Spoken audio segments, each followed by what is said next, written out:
one of the things that on the Ryman earnings call that they talked about was that people aren't staying at each other's houses as much because of this year is such people are already canceling their Thanksgiving plans and thinking about winter vacations and how to handle those. But some people, if they're planning to see family, they may not be planning to stay with family because of social distancing concerns, that it might be safer for them to stay somewhere else.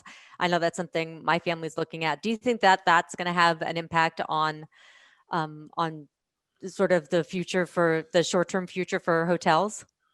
Well, we saw from Airbnb's filing that they were profitable last quarter, which I Yes, they thought is were. incredibly impressive. And that's kind of to your point, where people are want their own space. They don't want to stay with relatives right now, especially if you have older relatives. It might be a little too much of a risk to stay with them. When it comes to hotels, there are a few different categories that really have very different dynamics right now. You have hotels that focus on leisure travel, which for the most part are coming back pretty quickly. More people are traveling for leisure right now than for business. You have hotels focused on business travel, which are generally like your extended stays, things like that are very business focused. That's coming back somewhat. It's coming back slower than leisure. And then thirdly, you have hotels focused on group travel, which are hotels that host conferences and conventions and things like that. That's going to be the last to come back.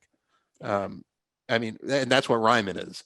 Ryman's doing a good job of pivoting toward leisure travel for the in the intermediate term. But that's not really the core of their business. I mean, when people are traveling to Disney World, the Gaylord Palms isn't usually what they're looking at. They're usually looking to stay on property or if they don't want to spring for a Disney hotel, they want something kind of on the budget side nearby. I mean, and but they're doing a good job of filling some of their rooms. That was their highest performing hotel in their portfolio, by the way. But they are a group hotel business.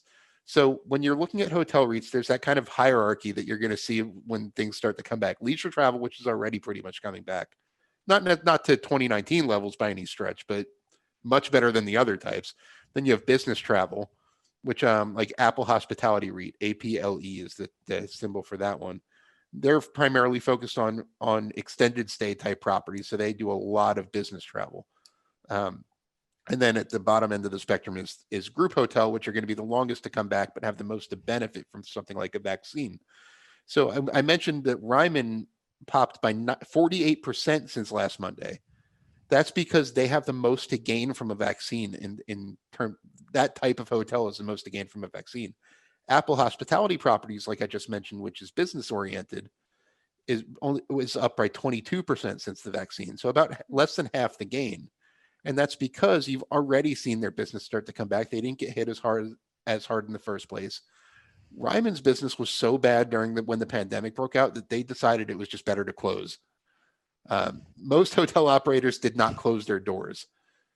Hotels only need, in most cases, 15 to 25% of occupancy to break even, which obviously isn't ideal, but it's worth keeping the doors open. Ryman said, we are going to be so empty that it's not even worth turning the lights on and opening the doors. Most of Apple Hospitality's properties kept the doors open. A lot of properties in the extended stay category, especially, were part of the solution to the pandemic. They, traveling nurses stayed in them in a lot of cases, things to that effect. So a totally different dynamic there. So it's really important as a REIT investor, whether you're talking about retail, hotels, hospitality, to know there's a bunch of different levels of these properties and when they're going to come back. And I mean, in retail, we talked about the hard hit ones like Simon and Tanger already.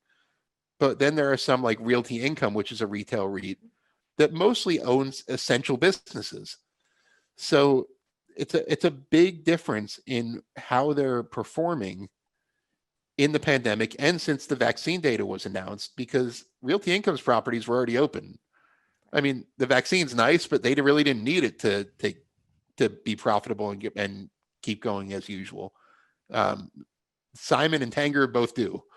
They need the vaccine. I mean, they're both profitable, but not nearly like they were before the pandemic. And that's why you're seeing a couple different levels within each of these REIT subsectors. And it's really important to know that, everyone just knows that hotels have gotten crushed, but not all hotels are created equal here.